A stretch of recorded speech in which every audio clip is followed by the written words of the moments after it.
Tacitus, Causes, Style, and Purpose. Reflecting on his subject matter, essentially Roman history since Augustus's death, Tacitus found it wanting. Much of what I have related and shall have to relate may perhaps, I am aware, seem petty trifles to record, but no one must compare my annals with the writings of those who have described Rome in old days. They told of great wars, of the storming of cities, of the defeat and capture of kings, or whenever they turned by preference to home affairs, they related with a free scope for digression these strifes of consuls with tribunes, land and corn laws, and the struggle between the commons and the aristocracy. Now the only proper foci left for the multitude of minor events were the emperors, or imperators, as it is said in Latin. Their characters were the driving forces and needed a thorough analysis. For Tacitus, as for the other ancients, character was a fixed, innate quality which revealed itself trait by trait in a series of situations but never changed. Thus Tiberius's character became fully known only after he gained power and after a conspiracy was directed against him. Nero's position enabled him to command an audience and to indulge his vanity in showmanship. The stimuli present in a given situation activated latent psychological forces in individuals, bringing forth actions and thus shaping events.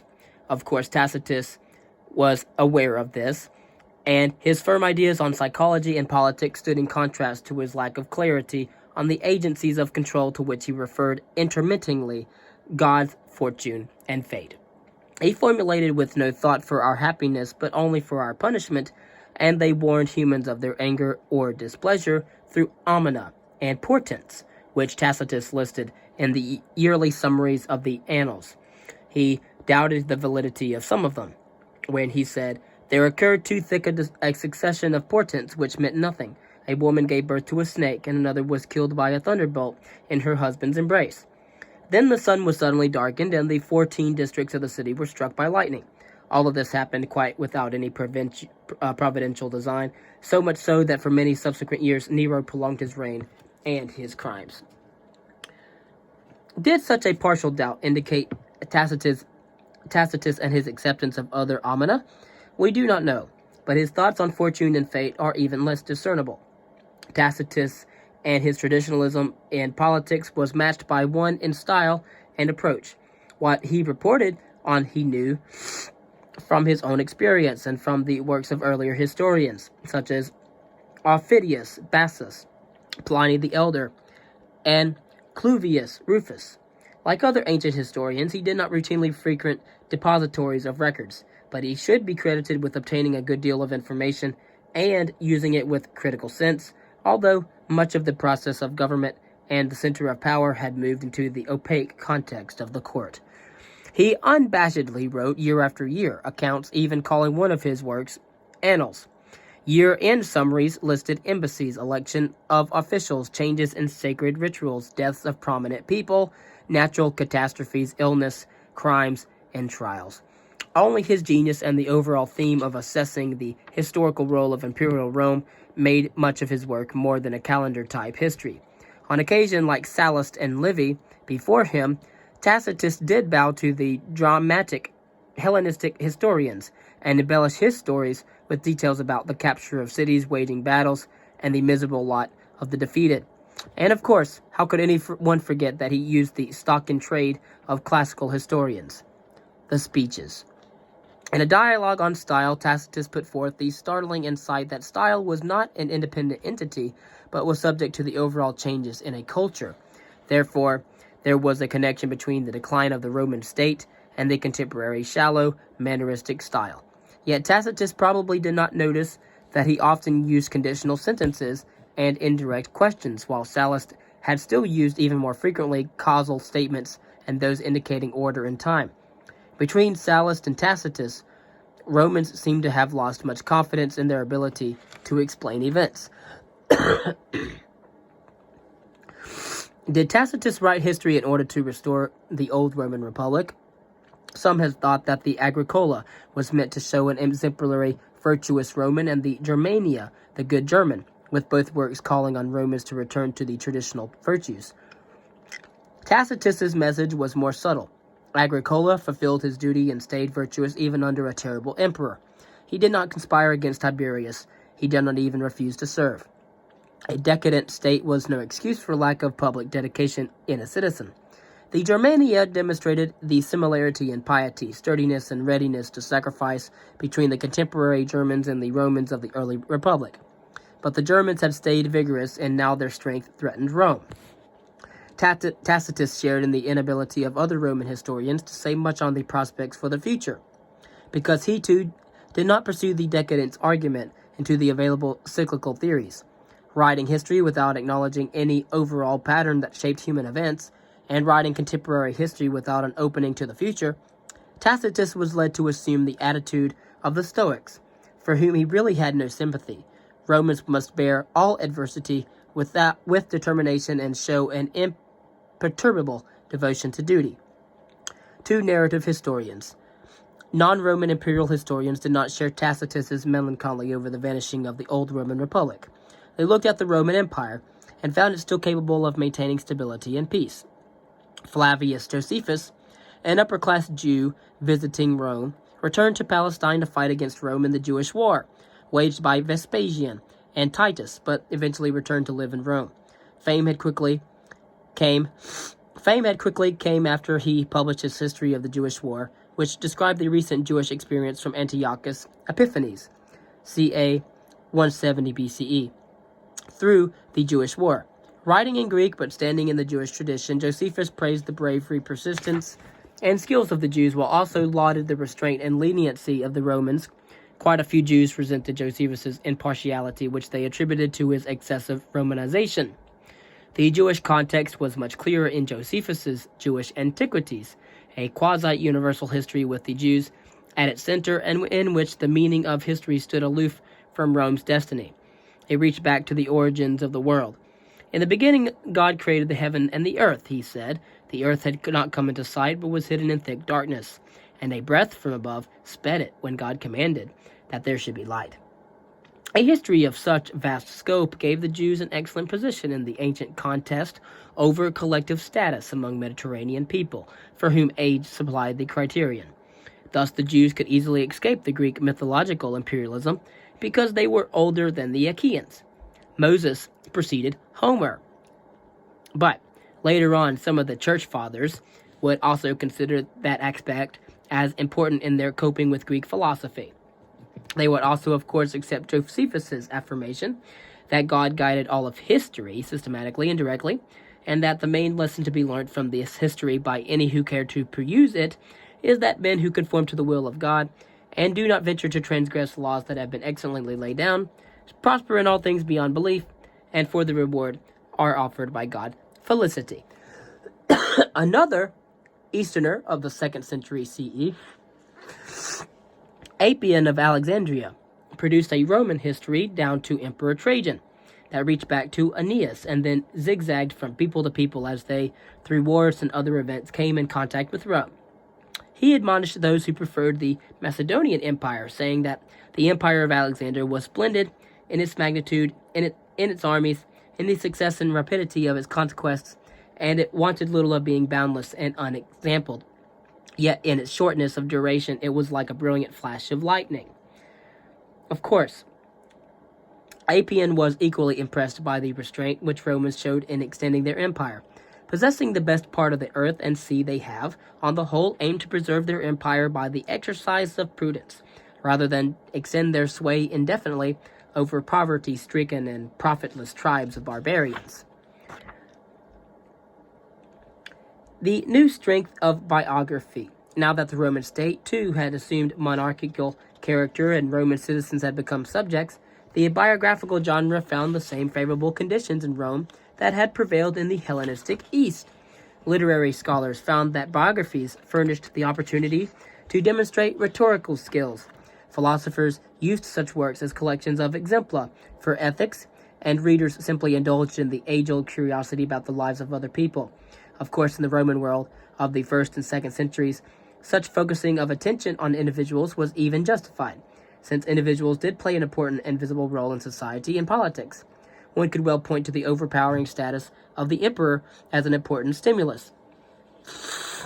A Greek from provincial Chaeronea, Plutarch, wrote the work which shaped contemporary Greco-Roman taste in the field of biography. He wrote the parallel lives. Of course, as you may know, he wrote the lives of the noble Greeks and the lives of the noble Romans.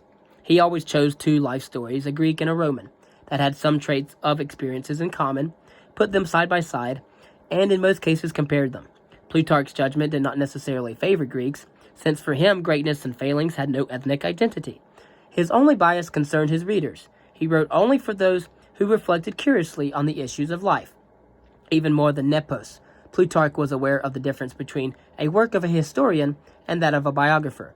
He pleaded, quote, "If I do not record all their most celebrated achievements or describe any of them, the famous persons, exhaustively, but merely summarize for the most part what they have accomplished, I ask my readers not to regard this as a fault, for I am writing biography, not history, and the truth is that the most brilliant exploits often tell us nothing of the virtues or vices of the men who performed them, while on the other hand a chance remark or a joke may reveal far more of a man's character than the mere fact or feat of winning battles in which thousands fall, or marshaling great armies, or laying siege to cities." End quote. The historian and the biographer complemented each other as they presented two perspectives on the same reality. The historian narrated the lives of persons in the context of events, and the biographer analyzed the personalities who brought forth the events. What cause was to the world of the historian, character was to that of the biographer, the key for explanation. For Plutarch, as for all ancients, character was a fixed system of personal traits with which humans were born. Life did not change that character, it only made visible a person's traits. But that did not excuse or doom human beings, since Plutarch suggested that, while people could not change their characters, they could control inherent weaknesses by the force of their virtues. Nobody, for example, needed to be a tyrant because of some character flaw in a given opportunity. One could resist temptations and do so perhaps even more easily if inspired by the model of a proper life. Indeed, in the biographical perspective, all the world history shrank into a series of great lives and the moral struggles in them. One of Plutarch's contemporaries, Suetonius, demonstrated in his The 12 Caesars how Roman and Greek still differed in their views on events and people. In contrast to Plutarch, Suetonius, who had been chief secretary to the Emperor Hadrian, with access to the imperial depositories, linked individual lives and the collective destinies closely together, when in the first part of every biography he described an emperor's administrative activities and outstanding deeds, while he dealt in the second part with an emperor's personal life and character. Suetonius, the Roman, simply could not conceive of rulers as mere examples for moral treatises, and as a result he related the genre of biography much more closely to that of history than did Plutarch, even in episodes which could be written off as too dramatic or merely entertaining. Even in scandal-mongering, the impact on public affairs of an emperor's character or state of mind was at least implied. What kind of emperor could Caligula be, who, whenever he kissed his wife's neck, whispered to her that he could have it cut any time he wanted? Or Domitian, who sat forlorn in his palace room catching flies and stabbing them with a stylus?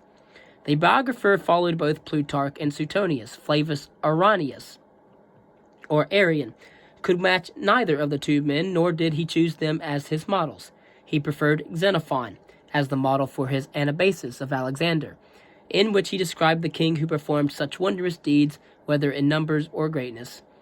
Arrian's account was built on many sources, but he trusted two writers most. Whenever Ptolemy, son of Lagus, and Aristobulus, son of Aristobulus, have agreed in their histories of Alexander, son of Philip, I record their history as quite accurate. Where they disagree, I have chosen what I feel to be more likely and also better worth the narrating. On the whole, Arrian aimed at a narrative with an even flow and a concentration on the military deeds of Alexander, not at analysis. Because of that emphasis, Arrian's Anabasis of Alexander became a favorite of medieval writers.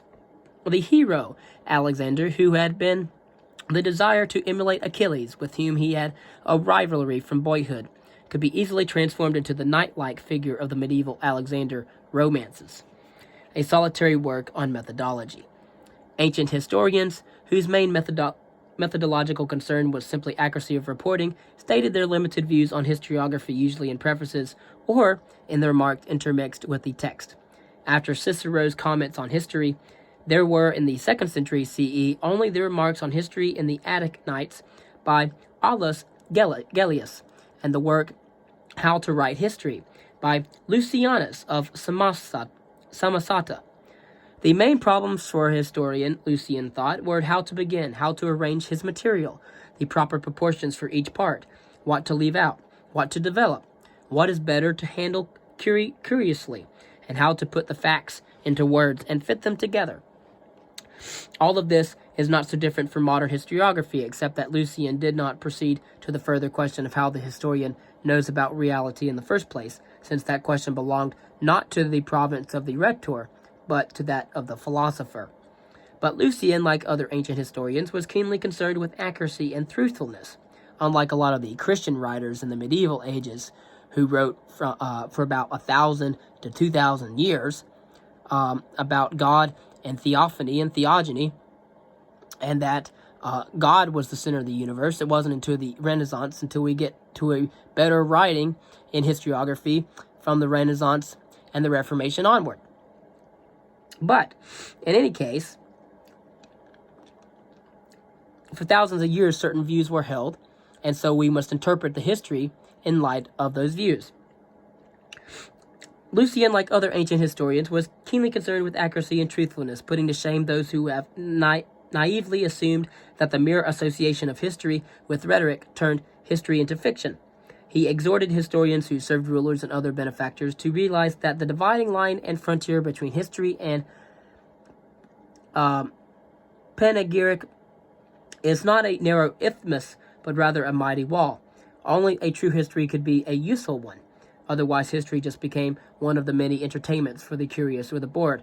Lucian frowned at those who dabbled in history writing because they think it is perfectly simple and easy to write history, and that anyone can do it if only he can put what comes to him into words.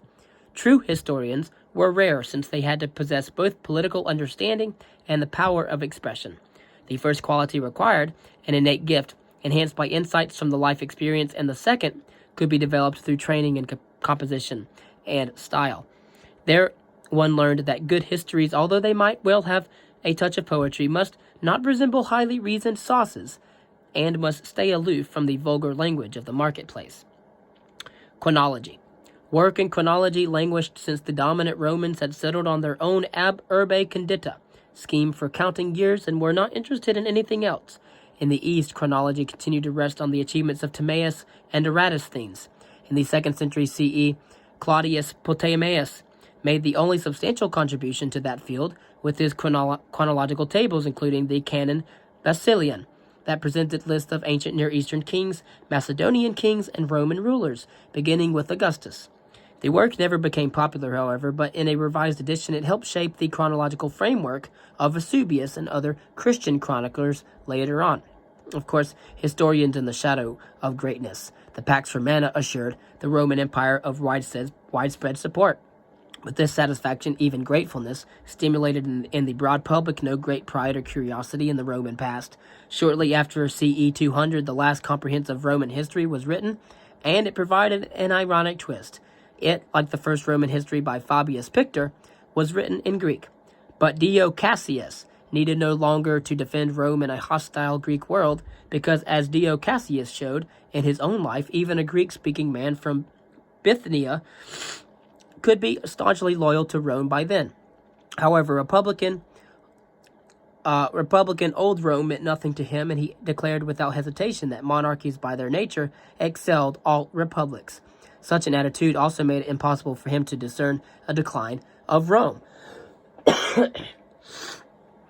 After Dio, historical works became fewer and fewer. A lack of preserved manuscripts may explain part of this, and the dwindling richness, but a growing lack of empathy for the whole range of Roman history by the many diverse peoples who now inhabited the empire accounted for a greater part. The link of the imperial present with the Roman republican past had become tenuous indeed, and as for the future, historians, although troubled by doubts, expected simply a continuation of the present. In that situation, some historical works such as Sextus Aurelius Victor's Caesars around 360 CE were marked by moral admonitions and biographical features. Other historians still try to encompass the whole Roman past, as, for example, that by Lucius Annaeus Florus, a 2nd century epitome of earlier histories, certainly of Livy's. It showed a few new insights. In the 4th century CE, such epitomes were numerous. Both Rufus Festus and Eutropius produced a brief history, Breviarium, and for a time both held the office of Magister Memoriae under Emperor Valens from 365 to 378. One senses in the increasing need to abbreviate Roman history that had not only become voluminous, but also, particularly in its earlier parts, well-nigh incomprehensible to some of the Roman Empire's inhabitants, including, it seems, the emperors themselves. Eutropius's work exerted its greatest influence on Christian historians of the early Middle Ages, who consulted it frequently. Of course, as late as the 8th century, Paulus Diaconus continued the brief history to the year 553.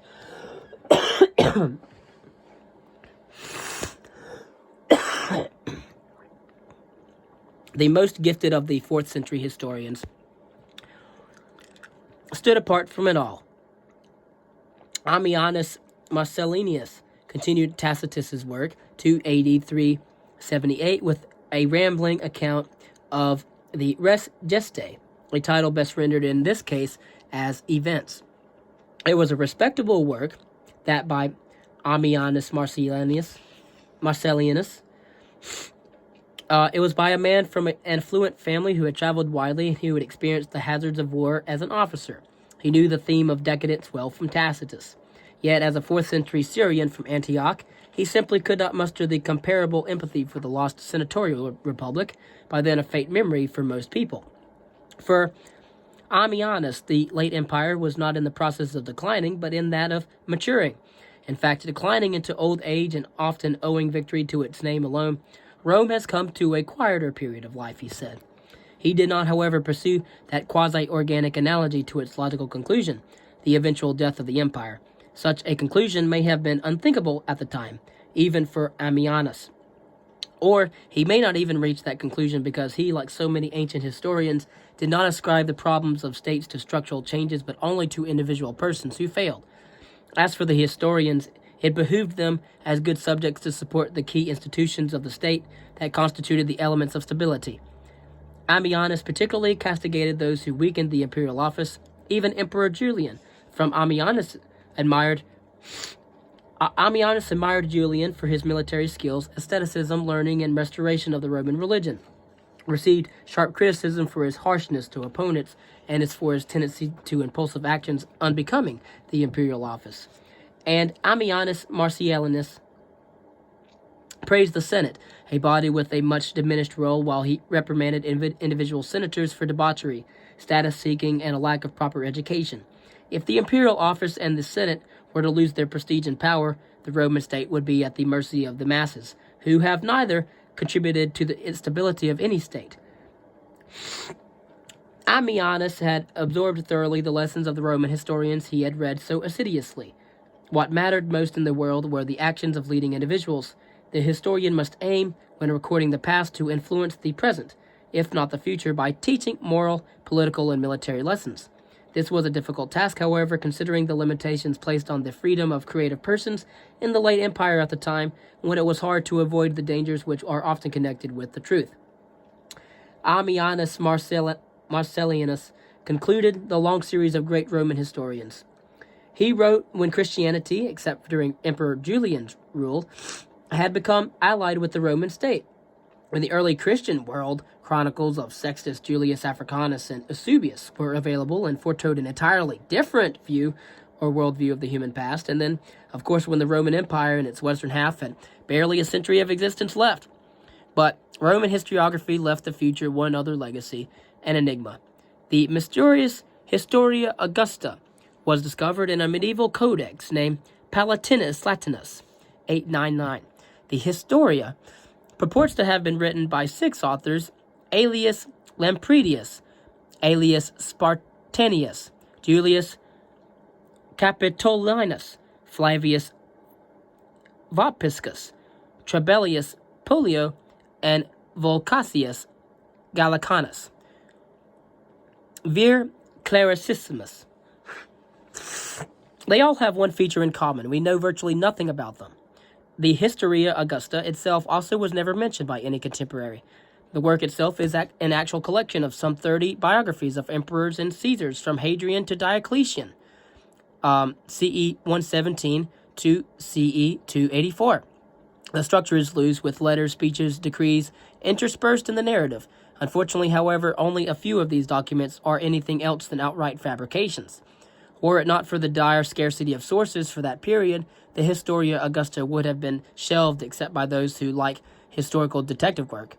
As it is, scholars have been grateful for whatever minor insights can be gleaned from the Historia Augusta, while engaging in fervent controversies concerning the work, particularly about the date and the method of its own creation. Roman historiography in retrospect. Roman historians freely adapted Greek historiographical forms, but the stamp of Romanitas, the stamp of Romanitas on them in a process full of friction. The contradictions between the Greek and Roman origin stories, between respect for the differences with Polybius' account of Rome's march to greatness, between Cato's embrace and rejection of elements of Greek culture, and between the influence and impotence of successive waves of Hellenistic historiographical ideas, testify to the complex process of adaptation. In turn, the annalistic tradition manifested a distinctly Roman spirit, as it superbly reflected the unfolding of Rome's destiny to engulf the inhabited world.